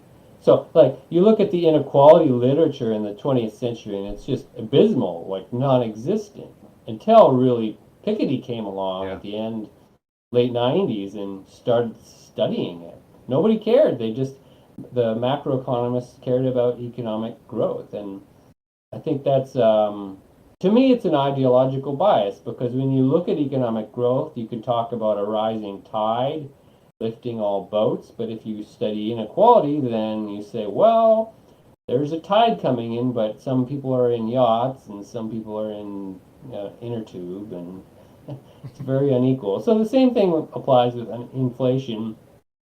My perspective usually is to take a disaggregate view. I think it's almost always more interesting. it's just the way the world works. Yeah. Human behavior is so varied, and you can collapse it mathematically to a single thing, but typically it's not that informative. I mean, I couldn't agree more. Honestly, I really feel like the way economics hopefully will go and should go, recently, and the cost of living crisis has underscored this, is just like much more of an appreciation of like heterogeneity, disaggregate phenomenon, looking at like individual industries and trying not to just do sort of. I mean, it's line goes up, right? Line goes up, therefore. Therefore, things are good. Or in the case of inflation, line is steady, therefore things are good. And it was like part of, I guess, the very technocratic impulses of economists over the second half of the 20th century in particular, was just to rule over Yeah, those aggregates with inflation targeting or whatever other tools they had, and really just to end up missing a lot of what was going in individual sectors. I mean, not to broaden the conversation too much, but the financial sector being a very good example, right? Just to ignore these things and just focus on these aggregate statistics that don't always tell us that much. yeah. Well, and to kind of get into the big picture, that's what I like about. Are you familiar with donut economics? I think Kate Redwood. Kate was on the show recently, actually. Yeah, Okay. yeah, I think that's something that's a great idea, especially when we're talking about degrowth. It's so easy to criticize degrowth because look, the GDP goes up, that's great. Our degrowth people are saying we want GDP to go down. Like it's easy to straw man that argument, and if you start, if we're going to have societies that are using less raw materials, then we need to have a very subtle picture of what we're doing in our society because there's all kinds of trade-offs and which people value differently.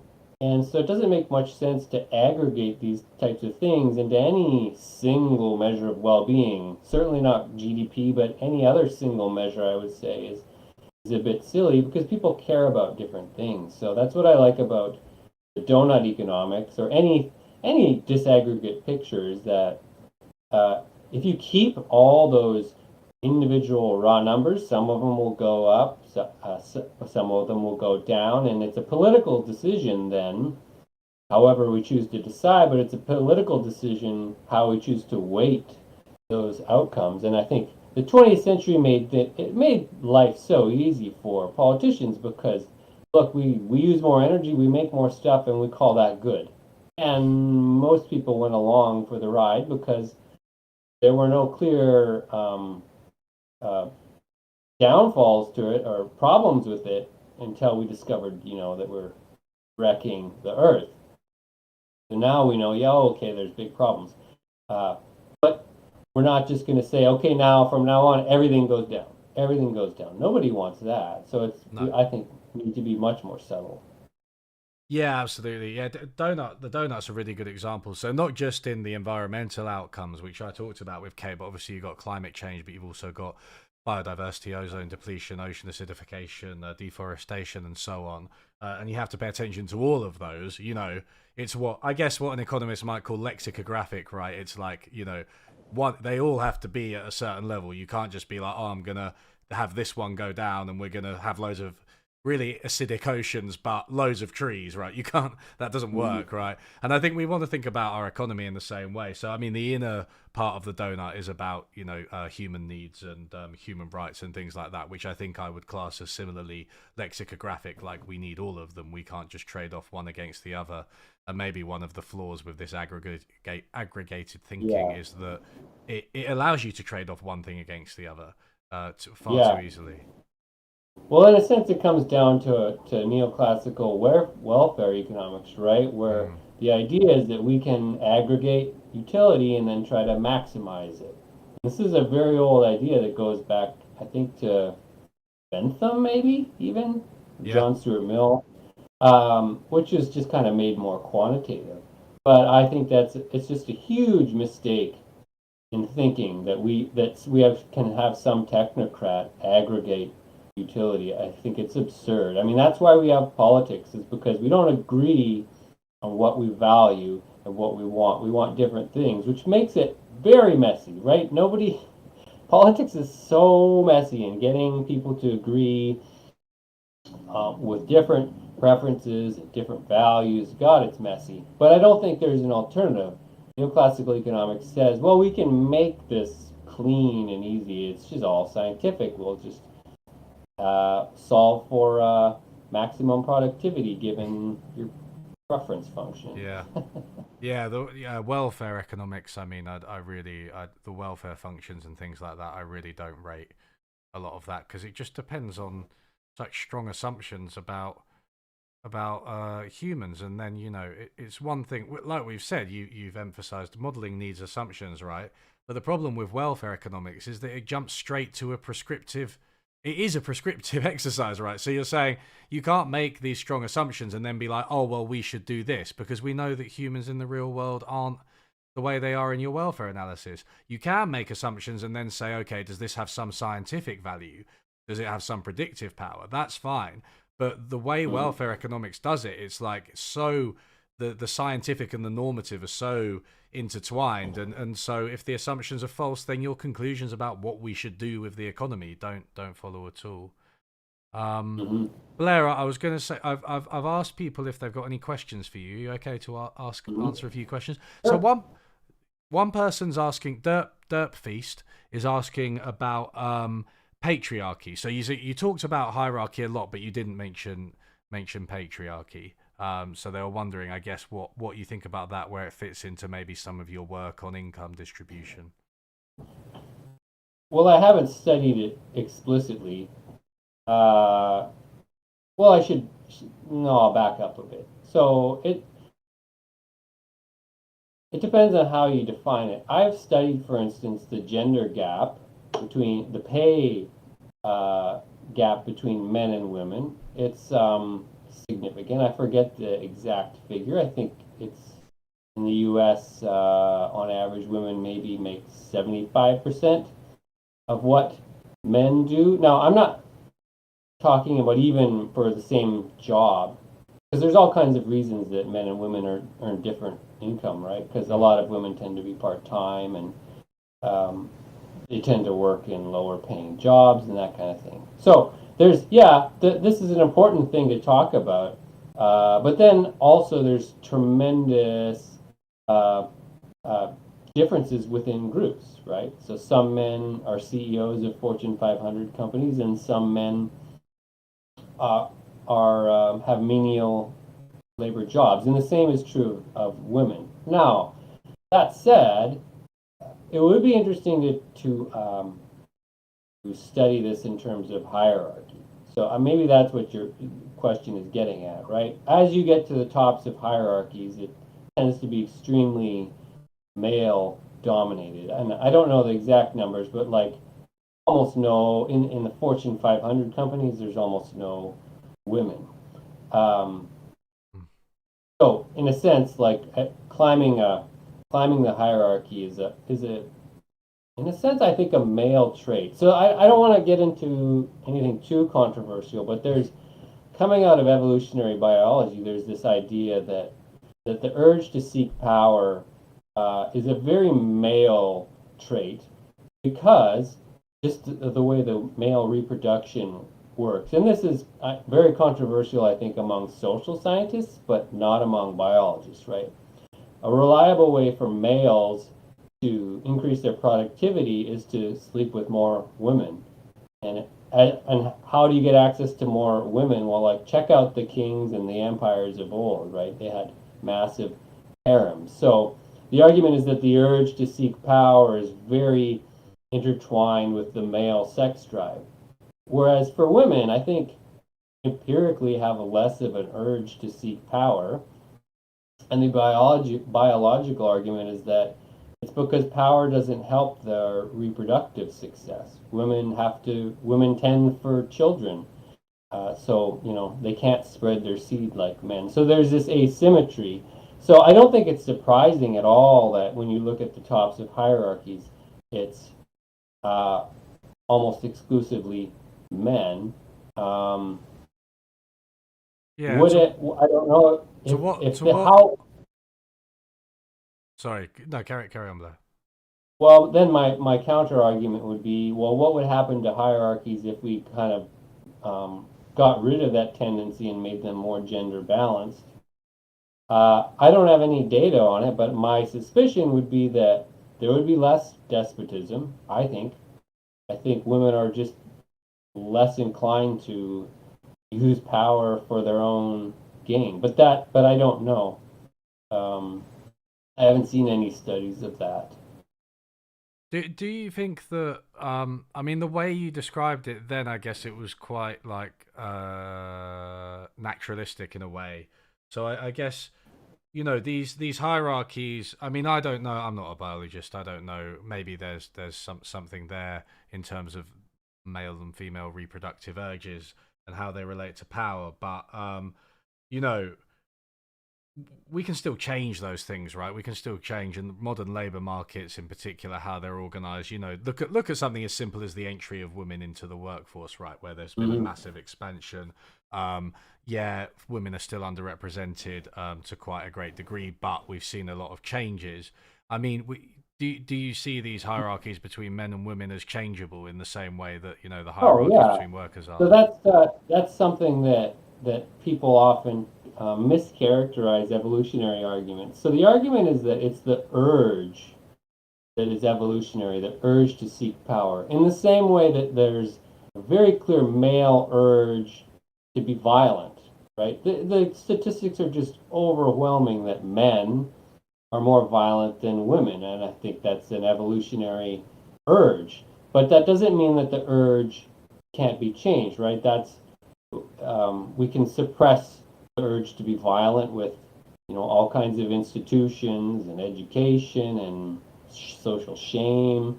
And I think the same is true for an urge to seek power, whether it's men or women, whoever doing it. So I'm not a determinist in any sense. I think it's interesting to say that we have urges Mm, that are that are different between the sexes. I don't think that should be controversial. But what we do with those urges yeah. can be molded uh, I mean, almost in yeah. a. I always think an example of that is like humans, from what I understand, have a real innate tendency to gossip, right, about each other. Mhm, And I think that's biological. I think that's really well established. I'm thinking of Robert Sapolsky in his book Behave, who talks about this quite a lot. mhm, And we use it as a way of understanding our social organization and hierarchies and everything, right? You know, to what's happened, what's going on with everyone, where does everyone stand, what's everyone's mhm. role. Now, of course, you can't use that as an excuse to be really horrible about people behind their back, right? Oh, I'm just evolutionarily predisposed to, you know, talk about people.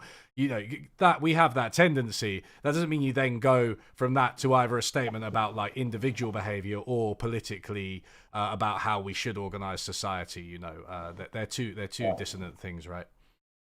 And similar with hierarchy, I think you can say that we have a very clear urge to be selfish in certain scenarios, and hierarchy plays into that urge. But then you can't turn around and say, well, that justifies, say, Enron. No, it doesn't. Like, we also have very strong social norms that try to uh, tame that behavior, right? So Mm, that's what's so fascinating about human society, which to me is so rich, is that we clearly have biological urges, but so much of culture is reining in those urges and suppressing them to the point where like they almost stop to exist. Like take uh the male urge to sleep with lots and lots of women. Like there's a biologist named Laura Betzig who's studied polygamy in ancient human societies, and the data is just outrageous. These men, elite men, would have harems with hundreds, sometimes thousands of women, and that's just totally not acceptable anymore. Now we have yeah, um, the social norm is that we have one man, one woman. That's the marriage norms. These are not that old. Like they're several thousand years old, but they're not the norm if you look at hierarchical societies. So, but basically, what you're doing then is suppressing some very deep urges to the point where they almost just stop existing. Mm. Um, so that So I find that absolutely fascinating. yeah, no, it is the interaction between like biology and politics and social organization. So let's move on to another question. So VAT included asks, are you using a qualitative approach, especially when trying to understand the dynamics of hierarchy inside a company?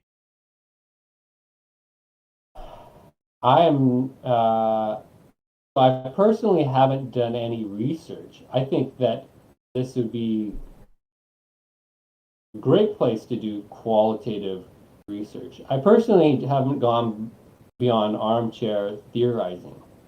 So really what typically I'll write a paper with a quantitative model and then I'll write a few paragraphs where I say, well, there's all this other stuff that we don't understand and it would be good if somebody else studies this.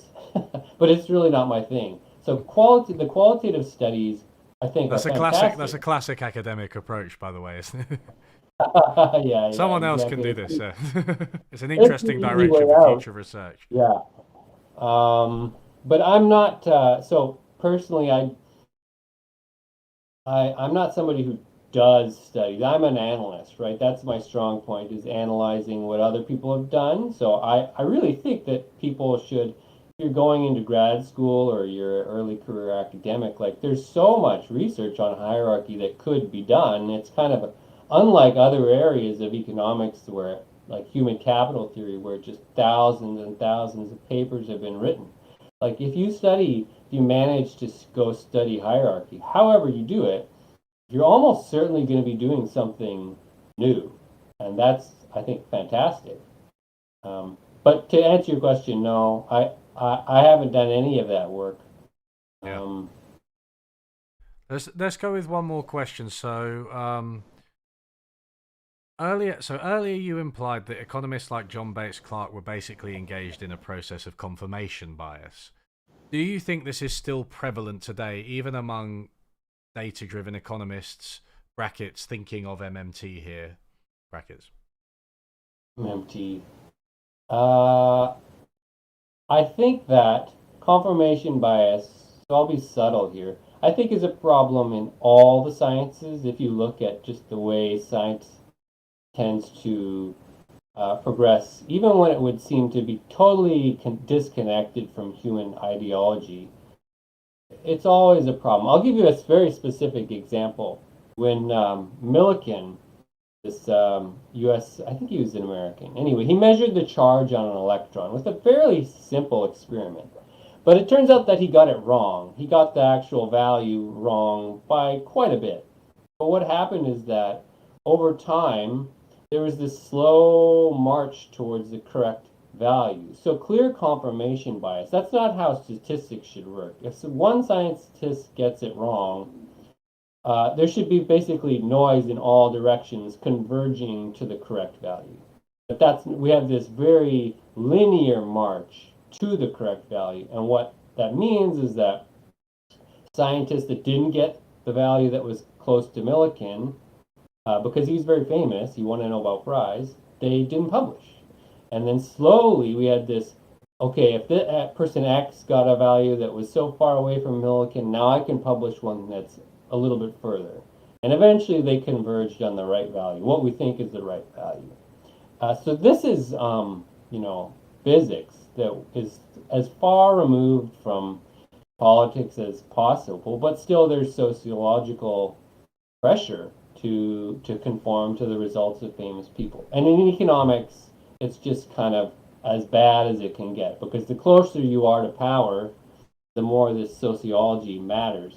So it's neoclassical economics is the prime example where the theory just completely shapes the research agenda. So if you wanna find like really bad evidence that quote unquote um, supports human capital theory, like it's so easy to publish that. There's thousands and thousands of papers like that.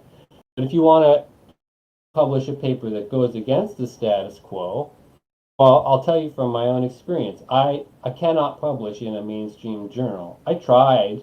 I Yeah. submitted my papers to mainstream journals, and either it got a desk rejection, or often they would send it out to a single reviewer who would just often just say my writing was terrible and that they had to reject it without engaging with my ideas at all. Hmm.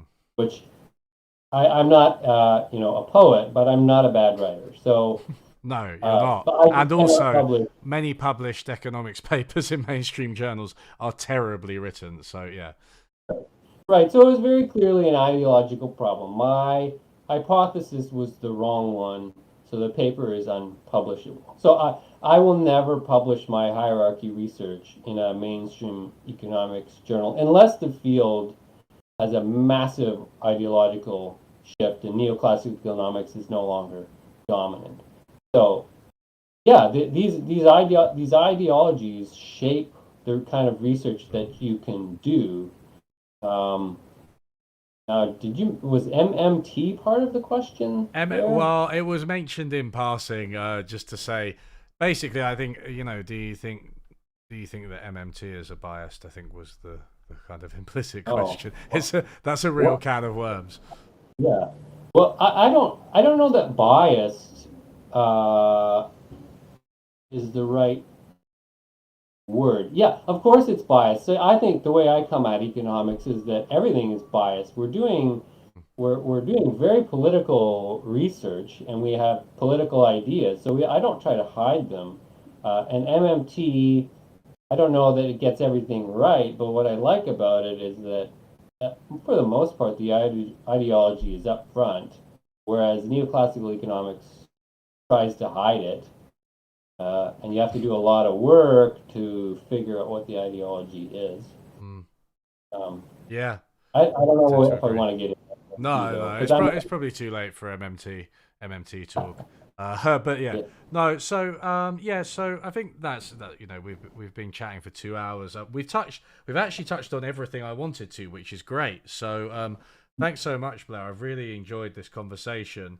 I do want to say as well, like Blair is like myself, a crowd-funded economist in many ways. So you have a Patreon, right, and your blog and stuff. I don't know if you want to kind of plug them because I would encourage people to support you and your work because yeah, I think it's sure. really great. So I have a blog, Economics from the Top Down, which is where it's my main venue for publishing all my research. So I try to make everything digestible for people with a kind of rudimentary understanding of economics. And I do have a Patreon. So if you search Blair Fix Patreon, I I do have a Patreon. It's not my sole source of income right now, but given the state of academia, it is. I'm not holding out that I'll be a crowd-funded academic because I don't have a permanent academic position and there's none in sight. So yeah, Yeah, if you that's want to help out, familiar it'd be great. territory. Yeah. Okay, so if that's everything, then yeah. Again, thanks so much for coming on the stream, Blair, and it was really fun to talk to you. Yeah, my pleasure. Thanks for having me. See ya. Okay, everybody. So that's everything, and I guess I will see you after Christmas. I haven't done any gaming in ages with you guys. I downloaded Victoria free, as you can see on my desktop, but I haven't had a chance to play it yet. But yeah, I need to update this so that it's not the logo anymore because I'm not a logo. I'm now a person. So good. Anyway, that was really really good. I was great. It was great. We got to discuss everything, and I will see you all soon.